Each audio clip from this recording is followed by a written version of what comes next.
فرعون صرف ایک شخص کا نام نہیں ہے، مصر کا جو بھی بادشاہ ہوتا تھا اس کا لقب فرعون ہوتا تھا۔ تقریباً 18 یا 19 فرعون آئے، جو بھی بادشاہ ہوتا تھا اس کا لقب تھا یہ فرعون، اکثر لوگ اس کو نام سمجھتے ہیں۔ اب جو موسیٰ علیہ السلام کے زمانے کا فرعون تھا وہ بڑا جری تھا، اسے طاقت پر غرور بھی تھا، گھمنڈ بھی تھا۔ ایسا ہے کہ تقریباً 100 سال تک تو کبھی اس کو سردی بخار بھی نہیں آیا، بیمار کبھی نہیں ہوا۔ تو آدمی کو جب کوئی تکلیف نہ آئے تو وہ غرور میں بڑھ جاتا ہے اور اسے ایسا لگنے لگتا ہے کہ میں سب سے پاورفل آدمی ہوں دنیا کا، مجھے کچھ ہو نہیں سکتا۔ تو یہی فرعون ہے جس نے اپنے زمانے میں یہ اعلان کیا تھا کہ لوگوں میں تمہارا رب ہوں، تمہارا بڑا رب میں ہوں، میری عبادت کرو۔ بات تو چل رہی تھی اور لوگوں کو اپنی خدمت پر معمور کرنے کی بجائے اپنی عبادت پر معمور کرتا تھا، ہزاروں لوگ اس کو سجدہ بھی کرتے۔ ایک دن ایسا ہوا کہ فرعون نے خواب دیکھا، آسمان سے ایک تارا ٹوٹ کر اس کی گود میں گرا یا اس کے محل پہ گرا اور پھر آگ لگ گئی اس کے محل میں۔ وہ گھبرا کر کے اٹھا، صبح نجومیوں کو، کاہنوں کو بلایا کہ اس خواب کی کوئی تعبیر صحیح بتا دے۔ بہتوں نے الگ الگ تعبیریں بتائی، پھر جو بڑے ماہر نجومی تھے انہوں نے کہا کہ اس خواب کی تعبیر یہ ہے کہ بنی اسرائیل خاندان میں ایک بچہ پیدا ہوگا جو تیری سلطنت کو ہلاک کر دے گا، تیری سلطنت کے ہلاک کرنے کا باعث بنے گا۔ خواب کی تعبیر سننے کے بعد شاہی فرمان جاری کر دیا اس نے کہ بنی اسرائیل میں آج کے بعد جو بھی لڑکا پیدا ہوگا اسے مار دیا جائے گا، کیونکہ وہ بچہ کہیں سلطنت کی ہلاک کرنے والا پیدا نہ ہو جائے۔ تو یہ اعلان کے بعد بنی اسرائیل خاندان میں جو بھی لڑکا پیدا ہوتا اسے مار دیا جاتا، بیٹوں کو ذبح کر دیتا تھا اور لڑکیوں کو زندہ چھوڑ دیتا تھا۔ 1 سال کے اندر انہوں نے 12,000 بچوں کو ذبح کیا، پیدا ہوتے ہی قتل کر دیتے تھے۔ لڑکے کو زندہ رہنے کا حق نہیں تھا، صرف ڈر تھا۔ یہ وہ زمانہ ہے جب موسیٰ علیہ الصلوۃ والتسلیم کی بھی ولادت نہیں ہوئی، ولادت سے پہلے اتنے بچے مارے گئے۔ پھر اس کے درباریوں نے اس سے ریکویسٹ کیا کہ اگر ایسے سب مار دیے جائیں تو آپ کی خدمت کے لیے بچے کہاں سے ملیں گے، جوان کون ہوگا؟ تو 1 سال چھوڑا جاتا، 1 سال مارا جاتا۔ اتفاق ایسا کہ جس سال مارا جانے والا تھا اسی سال موسیٰ علیہ السلام کی پیدائش، ان کی ماں حاملہ تھی اور پیدا ہونے کا وقت جب قریب آیا تو اللہ تبارک و تعالیٰ جسے جہاں چاہے بچائے، ہاں جس انداز میں چاہے وہ اللہ تعالیٰ حفاظت فرماتا ہے۔ تو موسیٰ علیہ السلام کی ماں کے دل میں اللہ نے بات القاء کی کہ تہ خانے میں چلی جائیں۔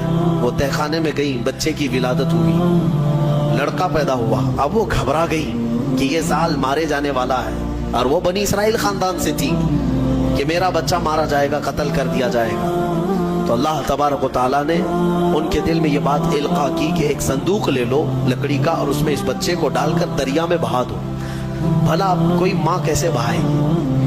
لیکن اللہ تعالیٰ فرماتا ہے وَرَبَطْنَا عَلَىٰ قَلْبِهَا، ہم نے ان کے دل کو مضبوط کر دیا تھا۔ جب اللہ تعالیٰ کسی کے دل کو مضبوط کرتا ہے تو بڑے بڑے کام کر جاتا ہے۔ ان کی ماں صندوق میں رکھ کر کے بچے کو ایک دریا کے کنارے ڈال دیتی ہیں، بہا دیتی ہیں، اور اپنی بڑی بیٹی کو کہتی ہیں کہ دیکھتے رہنا یہ صندوق کہاں جاتا ہے۔ موسیٰ علیہ السلام کی جو بڑی بہن تھی وہ دیکھتی ہوئی جا رہی تھی اس صندوق کے پیچھے۔ صندوق بہتے بہتے بہتے ایک باغیچے کے کنارے لگا، وہ باغیچہ فرعون کا ہی تھا، اور فرعون کی بیوی وہاں پر ٹہلنے کے لیے شام کے وقت آیا کرتی تھی۔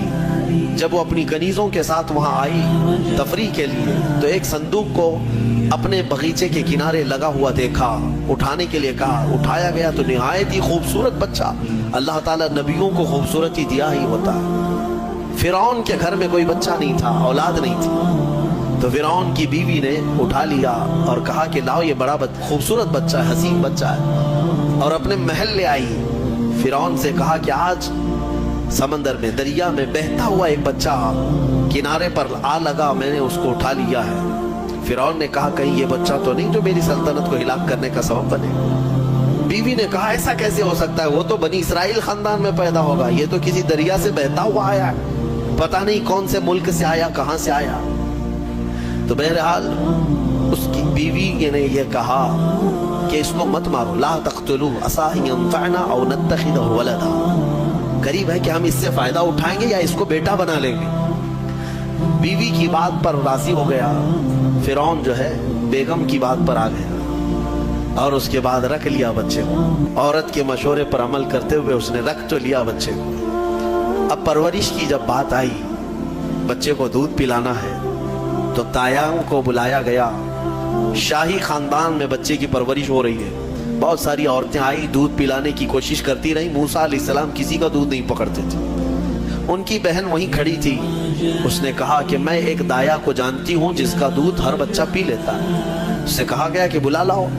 وہ جا کر اپنی ماں کو بلا لائی, اپنی ماں کو لے آئی, اور ان کی ماں آئی, موسیٰ علیہ السلام کو اپنے سینے سے لگائی تو دودھ پینے لگ گئے. تو سب میں یہ بات مشہور ہو گئی کہ یہ یہاں کی مشہور دایا ہے, اور یہ خاندان کے اندر رہے گی, شاہی خاندان میں, محل میں رہے گی, اور بچے کو پلانے کی اجرت بھی دی جائے گی, اجرت بھی دی جائے گی.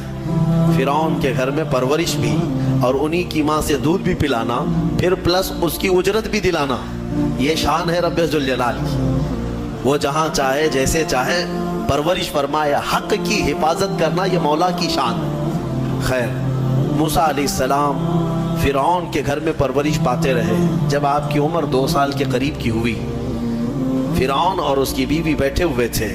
موسیٰ علیہ السلام کھیلتے کھیلتے گود میں آئے اور فرعون کی داڑھی پکڑ کر اس کے منہ پہ تماچا لگا دیا. پہلی مرتبہ کسی نے بادشاہ کے منہ پر تماچا جڑا ہے تو بیٹا گھر کا, لیکن فرعون کو پہلی مرتبہ وہ زناٹے دار جو تھپڑ لگا, ہو سکتا ہے تارے نظر آ گئے ہوں, وہ گھبرا گیا.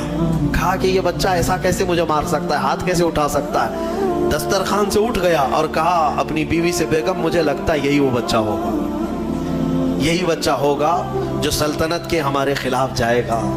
پھر بیگم نے کہا ایسا کیسے ہو سکتا ہے, بچہ ہے, چھوٹا ہے, اور لاڑ پیار میں بچے ماں باپ کے ساتھ اس طرح کی حرکتیں کرتے ہیں. فرعون نے کہا نہیں, مجھے